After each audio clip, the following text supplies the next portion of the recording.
Good day, dear listeners. Steve Preda here with the Management Blueprint podcast. And today's guest is Brandon Peterson, the CEO of Geokey Inc., a cloud-based mobile access solution to doors, gates, elevators, padlocks, and more.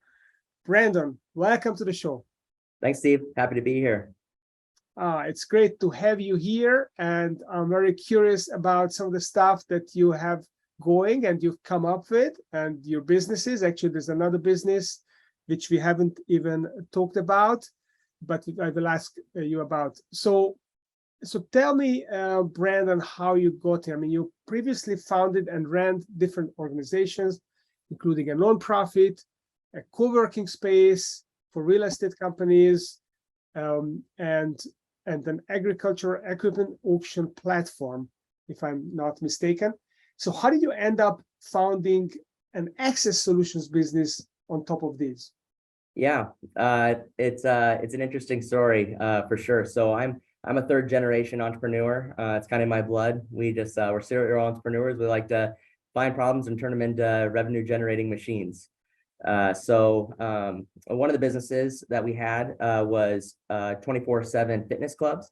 And as we were in the clubs, you have key fobs to get in. Well, people were fobbing in, but it wasn't the paying member. I said, I'm lacking security and I'm losing money and I don't have data analytics. And every time I want to meet up with somebody to give them a gym membership, I have to physically meet them. I said, there's got to be an easier way of doing this. Mm-hmm. What's the one thing we always have on us? It's our phones. Can that be the key? And so I looked into the market and there were some companies doing it. But the difference is that they were manufacturing their own hardware solution and then putting a cool app on top. I said, well, I'm not an engineer. I don't want to get into inventory. What are the big unicorn companies doing? Well, they're cloud-based overall solutions, but they don't own their components. So Uber doesn't own the taxis platform. Airbnb doesn't own the real estate platform. Could I take that same methodology to access control, be the platform for all these different hardware solutions? And so that's what I did. Bootstrap. Found a couple guys, we bootstrapped the whole thing, built the technology, ended up getting a patent on using your location services to authenticate the access, hence the name Geokey. It's a geolocated key, and started calling up these billion-dollar manufacturers, global manufacturers, and saying, hey, can you open your API up to us? And that was no easy task. They were like, who's this guy? And so, just worked my way in, and I'm more of a sales CEO, if you will. And so I talked about relationships and you don't want to, you're a hardware company, you don't want to build the software and do new feature builds and support and all of these different things and maintenance. Let us be that. We'll partner with you. And they said, no one's doing that. That's a good idea. Let's do it. And so they did open up their APIs. We made partnerships. And now we have a bunch of global brands like Access Communications, Carry Systems, Nokia, Master Lock, and the list goes on. And we're hardware agnostic. So we can go into facilities, if it's an apartment complex or a manufacturing facility or a small business, and say, we can do this type of hardware for your exterior doors and handles and deadbolts for interior and padlocks. And these are all different manufacturers under one cloud-based umbrella. So that was kind of the journey. There was a lot of ups and downs, but we're here now, and now we're in 5 countries and 40 some states. And our team is growing, and it's just so much fun building Geokey. Wow, that's amazing. And so all these hardware manufacturers, they also have a technological component so you can connect to them, right? It's not just the hardware. It's not like a traditional lock, which has no technology in it.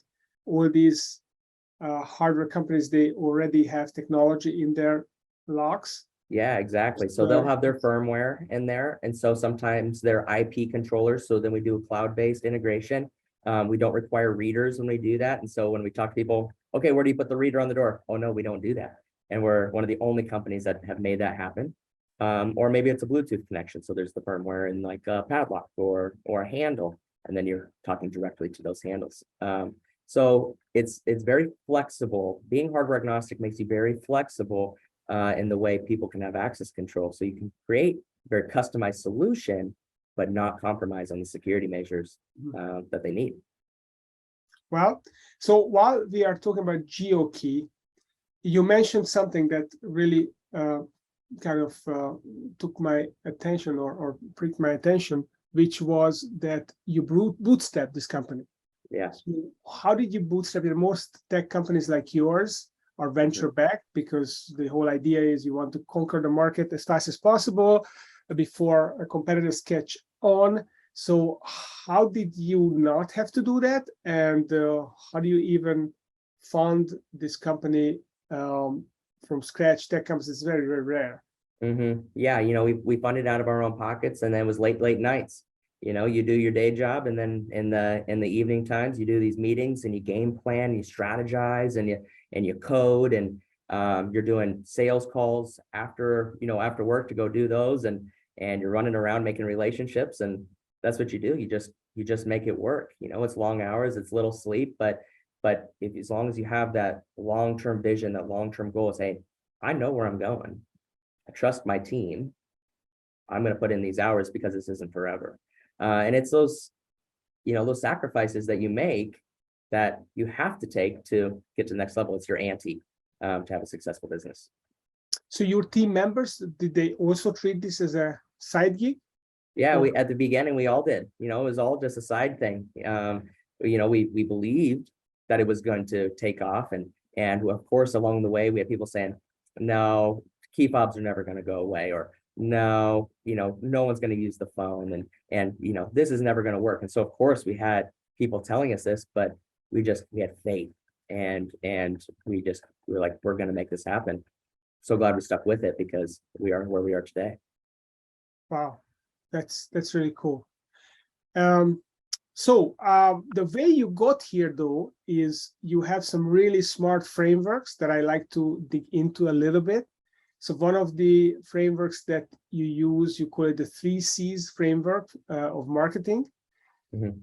How does that work, and how did you discover it? Well, when it comes to, we talk about the art of persuasion of an early adopter product. And so we talk about, okay, how do we get people looking for or interested in a technology that they don't even know about? Because one thing we learned the hard way, we dumped a bunch of money into PPC marketing, so pay-per-click on Google and social media and YouTube and those types of things. Well, what we found out is that people aren't looking for this because they don't know the pain point. So what we created was called the 3 C's. It's, what is your customers doing today, and what are their pain points? What's the competition doing, and how are we better? What's our value proposition to win over that? And then using creativity to land on their ears and their eyes to say, what was that? And spark their interest. And so that's the approach of the 3 C's of marketing. So, we look at our customers today. What are they doing? Well, that's high price security solutions. It's key fobs. It's the same problems that I had as a business owner, why I came up with the thing Geokey. So we have that. Then we look at what the competition's doing. Okay, the competition, you have to use their hardware. It's high priced, it's different things like that. Okay, let's not do that. Let's make it so it's a more affordable price, and they're getting a ton of support, because that's kind of unheard of. And it's a flexible technology. Okay, that's how we're going to be different. That's how we're going to separate ourselves in a very saturated market. And then the creativity part. Okay, PPC isn't working. Why? Because it's an early adopter product and nobody's Googling this.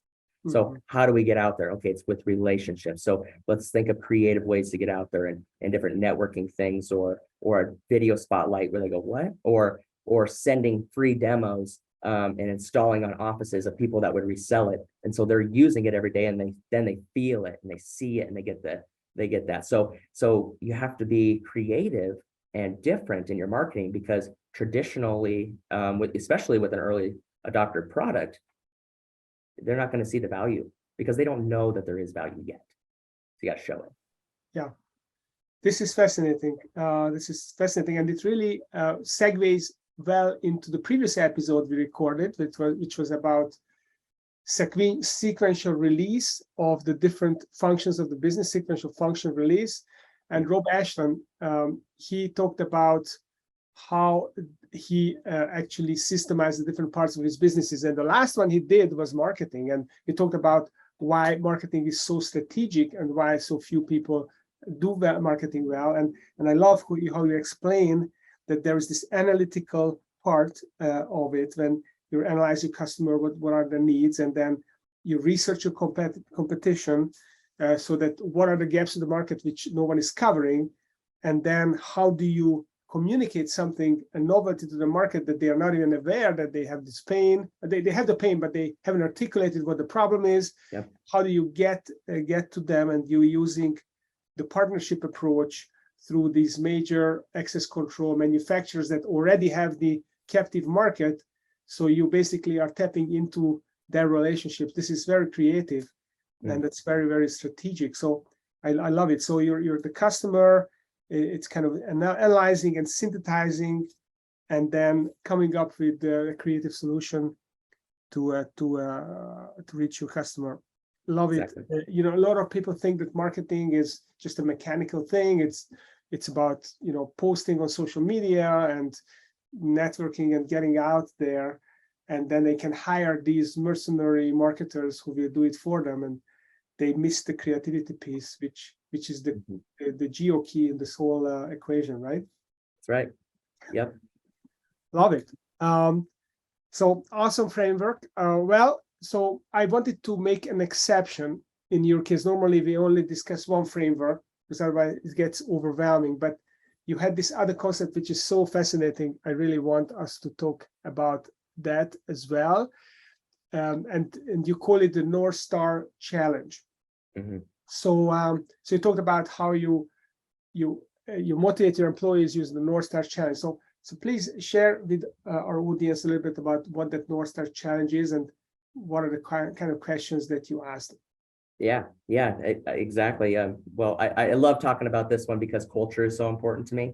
If you're not taking care of your employees and your staff and treating them like a customer, they're not going to go the extra mile and treat your customers the way they should be treated. So they have to be a customer to me first. But before they're a customer, I have to learn about them. I have to build trust. I have to build a relationship. So there's this thing, I learned it from Bob Beal, but put my own twist on it. But it's called the Northstar Challenge. And what I do is I tell each person, I meet with every single person who starts on that first week. I say, I want a meeting with them and I'm going to talk with them. Even if I'm not their direct report, I want to learn these people who are coming into our company, into our organization. And I tell them, when you were born, you weren't born with Geokey branded on you. You weren't born for this company. You were born for your own goals and your ambitions and what you want to achieve in your life. Now, wherever you work is the vehicle to get you to those goals. Some are going to be the Honda Civic. Some are going to be the Lamborghini. And I hope my organization is the Lamborghini to your goals. But before I can get you there, I have to learn what those goals are. So what I do is I take them through 4 short minutes to learn that. And I ask them 4 questions. Why are you here? What are you going to do with your life? How are you going to do that? And what are you going to be known for when you're gone? What's your legacy? And I start a timer and I ask a question. I say, get out a piece of paper and let's write. Why are you here? And I give them 60 seconds. And the reason I only give them 60 seconds is because their subconscious is going to write it down. They're going to say it. They're not going to think about what their parents want, what their spouse wants for them, what their friends want for them. They're actually going to write down what they want because it's not enough time to think about external influences. And so with this 4 minutes, I'm able to figure out about this person, what they want, what their values are, and we create this connection. And I do it with them. And the goal is you have to be transparent. So I start off saying, this is why I think I'm here and so on. And we create this bond from the beginning. And we create this understanding that, okay, they go, Brandon, where are you going? This is where I'm going. Where do you want to go? And then I learn that. And so together we create this alliance to both get there. It's that vehicle. And so through the Northstar Challenge, you have that opportunity to make that relationship, to understand in a cultural setting, this is where we're going, we're doing it together, and we're on the same page. That's so powerful. That really is so powerful. My mind is turning where I can use this, and there's so many places I could use this. So what do you recommend? Because these questions are pretty deep. I mean, you soften it up by sharing yours first, which is great. Yeah. But still, I think like it could be sensitive for some people to go that deep that early. So would you do that when you start a relationship, or would you warm into the relationship and do it then when there's already some level of trust? What's the best way? Well, I would start analyzing your company first. Do you provide a care culture? When they come in for their first interview, can they feel the energy of a care culture? If they don't feel that off the bat, this Northstar Challenge isn't going to work. So at first I would challenge people to say, what does your culture look like? Is it hard-nosed? Is it, you show up and you get your job done and then you leave and then you're going to go try to do a Northstar challenge? They're going to go, okay, this doesn't add up. So first off, I would recommend if they can feel that energy at the beginning that this is a care culture, they come and they walk around and they see the people and people are excited and they're high-fiving and they're feeling it, then it's a little bit more of a softer approach to the Northstar challenge. And I always start off by saying, I'm here, you say, I'm here to work for you just as much as you're here to work for me. And to prove it to you, I want to learn about you and I'm going to teach you about myself. And we're going to see where we're going to go together. But that's the beginning. That's the foundation of transparency and figuring that out about each other. But what are you doing to follow up? Your actions have to follow up where you're going after that to show that care culture. That's right. So you take this opening salvo, but you're setting the expectations and then have to live up to the expectations. So you're putting yourself under pressure.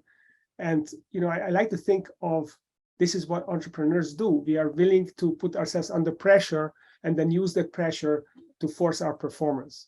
Yep. Whereas most people are afraid of the pressure. They never go there. So they never really have to get, dig deep and get their real talents to the surface because there's just no expectation set for them.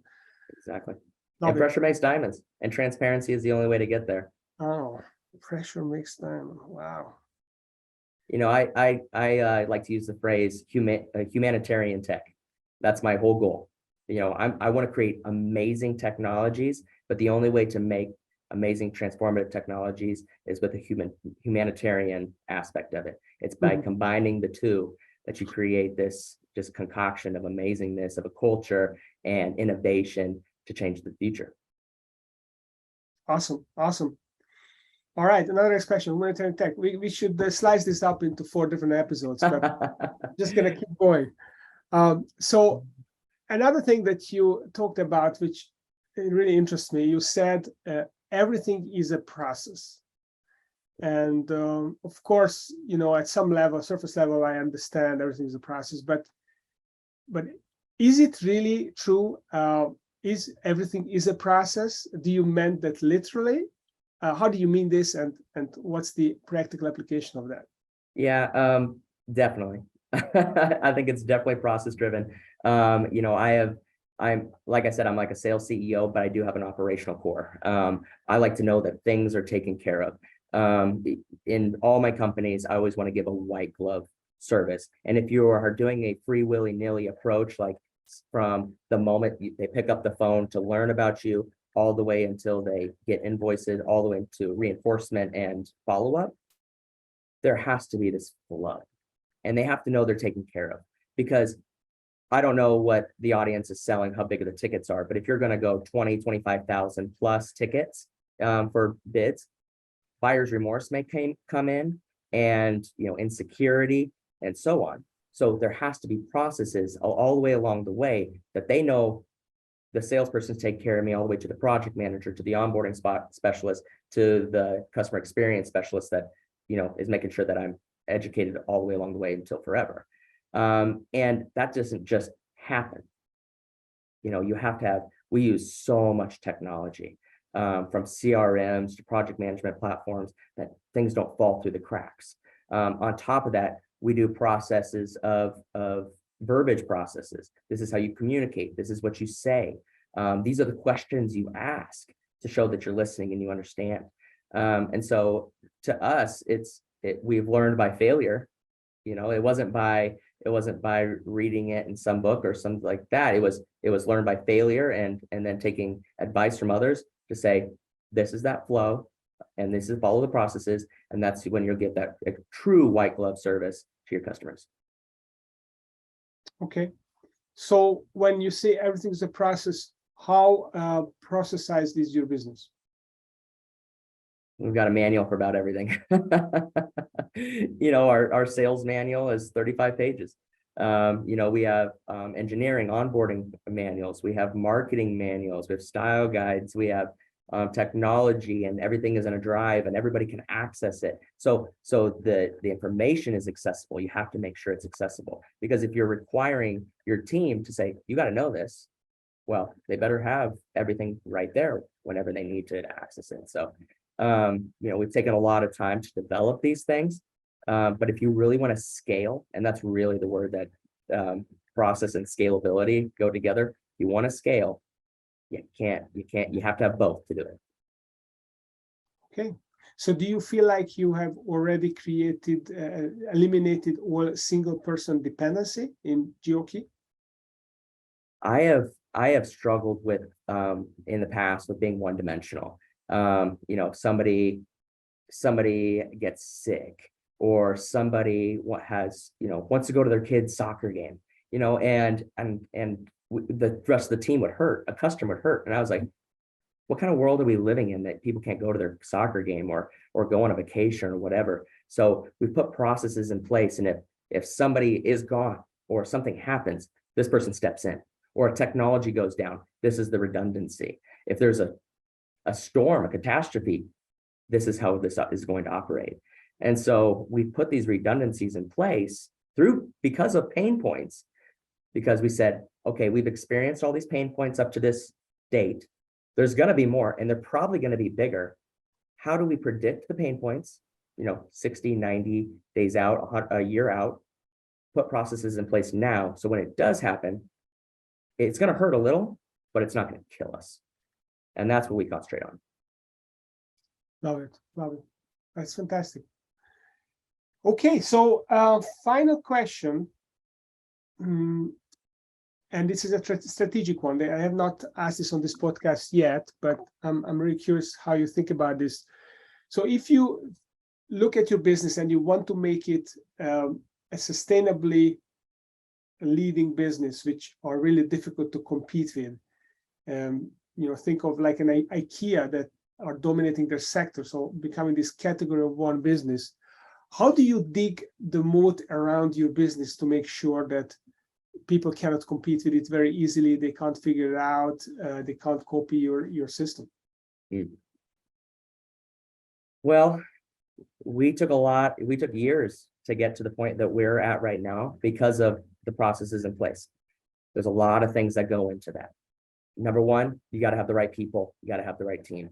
My team are way smarter than me. They know niche parts. If it's finance or engineering or customer support or sales. I know in the position I am, I know a little bit about each one, but we have the right butts in the right seats to say, this is what's going to happen. You got to have the right culture. You got to have people that are all on the same page. At one point, we just hired because we wanted to put butts in seats. That was the worst thing we could have ever done, because people were saying the wrong messages and they didn't have conviction about what we're trying to do. They were just a job to them. So finding the right people, having the right data, analyzing data. Which way do we got to go? What time do we need to pivot? My grandpa had a line: the only thing you can be married to is your wife. Don't be so stubborn and set in your ways that, no, this is what we decided from the beginning. No, you might have to change paths. You might have to go this way, and you understand the data and listen, be intuitive enough to say, okay, we're going to take a pivot.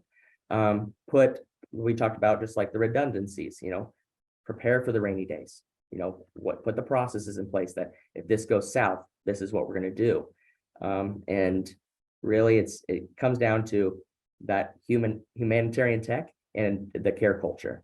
Mm-hmm. If everybody knows the seats they're in and they truly care about the company, like it's their own, and you give them that freedom and the power to act that way, innovation will come out. And innovation, I'm not just talking about a new app. I'm talking about innovation internally, new processes. How do we conduct a meeting?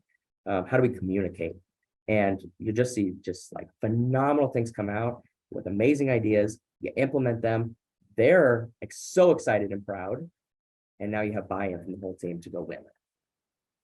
That's awesome. I love the care culture, this idea that you create a care culture where people will bring not just their minds, but their hearts as well. And they're going to come up with innovations, with solutions, because they care about the company. Their identity is linked to the company, and they want to make it successful so they become successful and the whole company becomes successful. That's wonderful. That's wonderful. So where can people learn more about Geokey? And you have another business. Do you want to talk about that as well, your auction business? What Yeah. is that about? Yeah. I'm third generation in international online heavy machinery auction business. That was a mouthful, but auctioneers talk fast, so we can say it up really fast. But we do all online. We sell agriculture equipment and transportation equipment. We started back in 1972. This year is our 50-year anniversary. Grandpa started it. It was all on-site auctions. Dad brought it online, and then I came in and I scaled it. So we work with giant corporations in the ag and trucking world to provide full service experience from title transfer, money transfer, certified appraisals, to getting it sold and transported, put the money right in that seller's pocket, and an easy platform for the buyers. Wow. So you're running both businesses, and you are still taking time for being on a podcast and figuring frameworks out. That's amazing. The power of processes, Steve. The power of processes. Oh, right. You're leveraging yourself. You're cloning yourself all over the place. Mm-hmm. So if people would like to learn more, they want to reach out to you, they want to find out about Geokey, where do they go? What's the best way to access all that information? Yeah, if you want to jump on our sites, DPA Auctions or Geokey, you'll be able to find me. If you're looking for mobile access control and you're trying to create a more sustainable business when it comes to going green and then using modern technology, if you have an apartment complex to your corporate location, if you have padlocks for a utility company, you can go to geokeyaccess.com. If you're looking for anything in the auction business, that's dpaauctions.com. You can contact that there. If you're interested in learning more about care culture, you can go through the sites and find me. I'd love to talk to you about it. Awesome. Well, thank you, Brandon. I know that you're active on LinkedIn as well. So Brandon Peterson, the CEO of DPA Auctions and Geokey. So thank you for coming on the show and sharing about the care culture, the processes, your 3 C's of marketing, lots of stuff. Pressure makes diamond as well. So lots of good stuff we talked about. Thank you for your time. Thanks, Steve. Thanks for having me.